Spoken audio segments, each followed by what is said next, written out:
Hey guys, welcome to my channel Tech Sourav. I am Sourav and today in this video I am going to show you how to change the power supply in your computer. To change the power supply you will need a new SMPS and a screwdriver. First remove the old SMPS from the back of the case. Remove the 4 screw holding the SMPS in place. Carefully slide or leave the old SMPS out.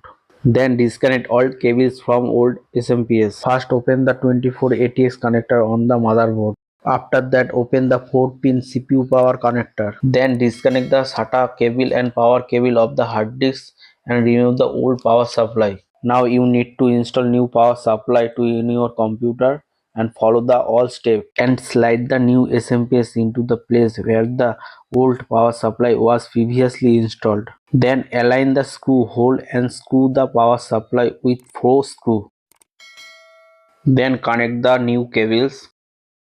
After that connect the 24-pin ATX cable to the motherboard. Connect the 24-pin ATX cable properly so that it connect properly. Follow the way I am connecting. After connecting the 24-pin ATX cable, then connect the 4-pin CPU power connector. After installing the 4-pin CPU power connector, you need to install the hard disk SATA cable and hard disk power cable and follow my all steps. Don't skip the video. First plug the hard disk power cable into the hard disk, then connect the SATA power cable to the hard disk as I am connecting. After the hard disk power cable is plugged in, you then turn on the computer by pressing the power button. Your SMPS has now been successfully changed. If the PC does not turn on, double check cable connections, especially motherboard and CPU power connector. I hope this video helped you. Please share it with your friends also. If you have any doubt related to this, let us know in the comment box below. If you like the video, don't forget to like, share and subscribe to the channel.